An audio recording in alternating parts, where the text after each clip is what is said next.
Hi everyone, this is Mr Neel Raithatha, also known as the Wax Whisperer. Thank you for tuning into my latest video. What I've done with this video, I've grouped together 5 procedures, I believe. It's a small compilation. And this is client 1. Client 1, we're just working in the patient's right ear. And in the right ear, they've got fully occluding earwax. It's a dark coloured earwax, so we know it's been there for a while. It's oxidised. Freshly secreted earwax is typically a light brown shade. And as that earwax matures and ages, it oxidizes, so it reacts with oxygen.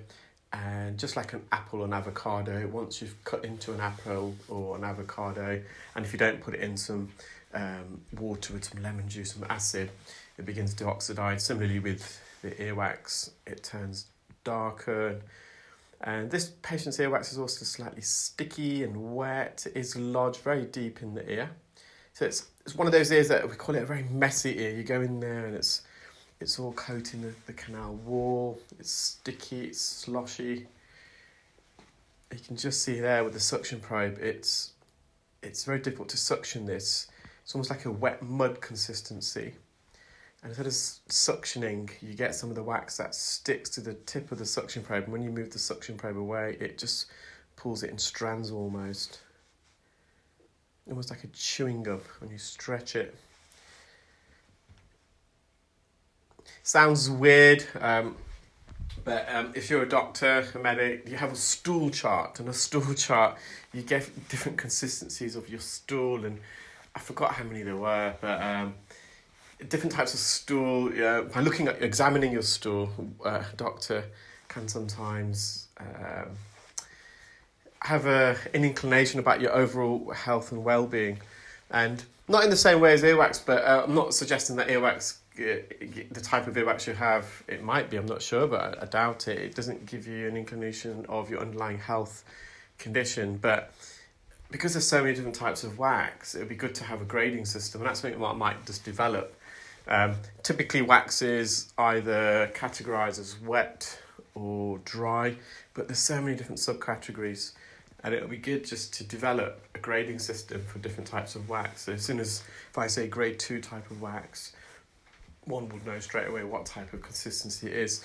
The grading system actually in medicine is sometimes also, well, not sometimes, it is actually used to also help diagnose the severity of a condition. So in terms of ears, we have keratosis obturans, which is a build-up of a dead skin plug, and you get different grades of that. Grade 1 is very mild, grade 4 is very severe. But the stool chart is slightly different. It's not about the severity, it's the type, the consistency.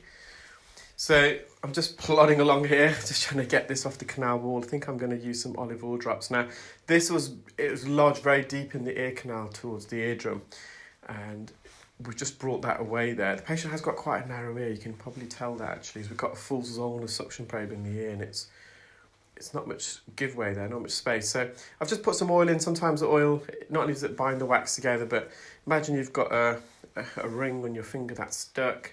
You put a bit of soap there, and it just helps lubricate the finger and the ring, and you can slowly remove the ring off your finger. Similarly, the oil can work like that in the ear.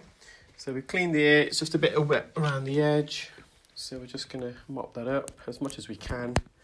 But the eardrum's nice and healthy, patient can hear significantly better. And that gives you a good idea of how narrow the ear is. That's a full Zollner suction probe, and it just about fits into the ear canal. So it's very, very little give, very little space available once it's in.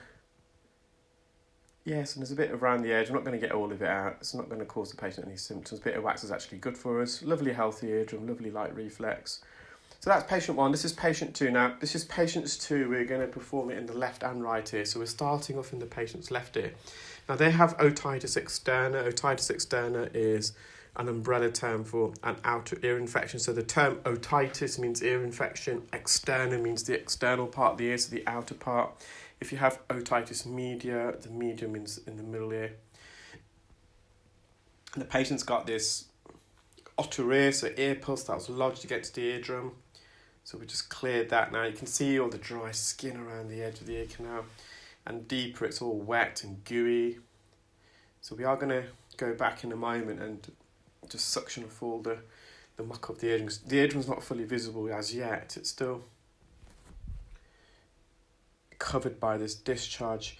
When you've got otitis externa, the ear temperature's raised, so we do get a slight fogging of the endoscope lens, but as soon as you go in with a sucker, that dissipates. So we're just, again, the patient's got a very narrow ear canal. There's not much space there. This is a fine end gauge. And again, a fine end gauge in the ear, near the eardrum, there's very little space available. And we want to avoid touching the bony part of the ear canal because of how gentle I am. So we can see the malleus bone, the hammer bone, the eardrum itself, the majority we can see now. Slightly opaque, so slightly scarred. The patient has already got a course of antibiotics from their doctor. There's just some dead skin medially. Just going to gently peel this. We're going to be ever so gentle here.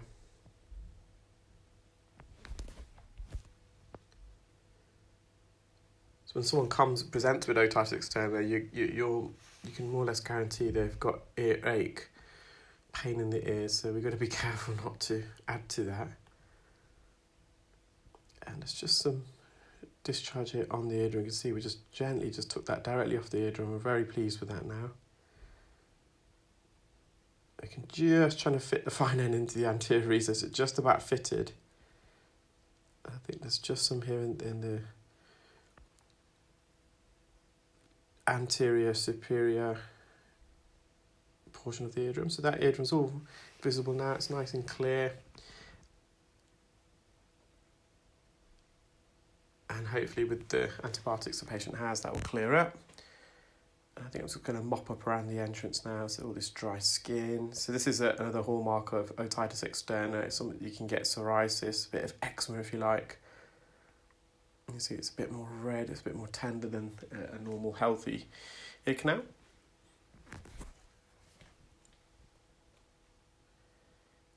And in a moment we're going to perform a dead skin extraction off the patient's right eardrum. So it wasn't fully occluding, it's coming up in a moment hopefully.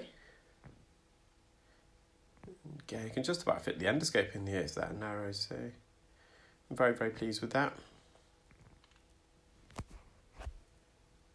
So this is the same patient, this is the right ear. So this ear canal is a bit wider, it's the fine end we're using, it's a lot more space, you can see the difference. This ear canal is obviously not infected, it's not inflamed like the other one. That's part of the reason why the other is narrow, but this has some dead skin directly on the drum. So this skin would have formed the outer layer of the eardrum, and this, as the skin dies and shed, it should move sideways outwards, and underneath you have a fresh layer of the eardrum. However, that skin didn't migrate, it was just resting on the eardrum. So this is patient 3 now, so it's just a pre-procedure video. It's going to start off in the left ear. The wax, the patient had been using some drops, it's very wet. You can see this plug of wax is enveloped by some dead skin keratin. So this keratin would have been the outer layer of the ear canal. And as that skin dies, it should shed and move sideways out of the ear naturally. But in this case, it's enveloped itself, it's engulfed itself around the plug. And that's what gives it the glossy appearance. So came out pretty straightforward. See the eardrum already. So we're just going to mop up some of this wet wax. So this is the first bend, the cartilage I'm touching to the right, where all the hairs are on the right here. That's the first bend of the ear canal. Just to the left, about 0.5 centimetre further in, you can see the canal on the left. That's the second bend. So that's the second bend just then. This is the isthmus on the left. You can see the ear canal just protruding inwards a bit. So if you've been watching my videos, I'm always trying to educate the viewers. So the ear canal is like an S bend. We got 2 bends. The bends, the S shape is designed to protect the eardrum. So if you have an object that enters the ear, it can't directly penetrate through the eardrum. The first bend is about 0.5 centimetre into the entrance of the ear canal. The second bend is a further 0.5 centimetre, and where the second bend is in the ear canal, that's where the bony part of the ear canal, so the inner 2/3 is made up of bone, that's where that meets the outer third of the ear canal, the cartilaginous portion. They call it the osteocartilaginous junction.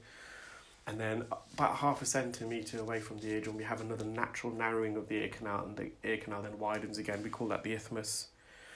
It's the same patient right here. We've got the plug of wax out already. It's a bit dry. I've not been using as much drops. So the eardrum's healthy. Just some dead skin. We're just going to try and peel this off as much as we can, as safely as possible. If we don't get it all out, we're not going to worry too much. This is more preventative because the skin is unlikely to come out by itself now. So I'm just trying to give it a helping hand, even if sometimes we lift it off the canal. But this skin is strongly adhered. It's really, really strongly adhered.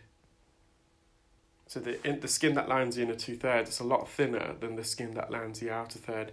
And it's really, really adhered to the bony part, so it's almost like double-sided sticky tape, this. We're going to be really, really careful as I'm trying to peel this off, and I have to put a lot of force in to avoid the canal wall, because if we touch that canal wall, it's going to hurt the patient and they won't be happy. So I'm happy with that. We're not going to get any more out. We don't want to go any further. And get some, when we're on the outer third where we're higher, we can put a bit more force. We can actually touch the ear canal here. It's not going to be uncomfortable for the patient. So the outer third of the ear canal, the cartilaginous portion, it's semi-sensitive. The skin's a lot thicker. It's about 1 centimetre in thickness, so it gives it it's like a buffer effect almost. Yeah, we're just mopping up around the edge. Lovely healthy eardrum.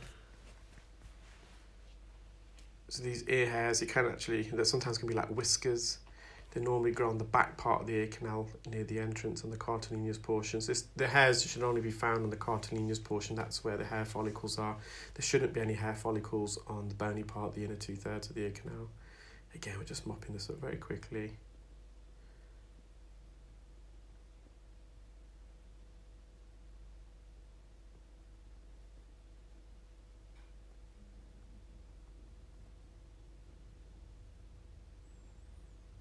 I hope you enjoyed those videos, guys. Take care. Speak soon. Bye.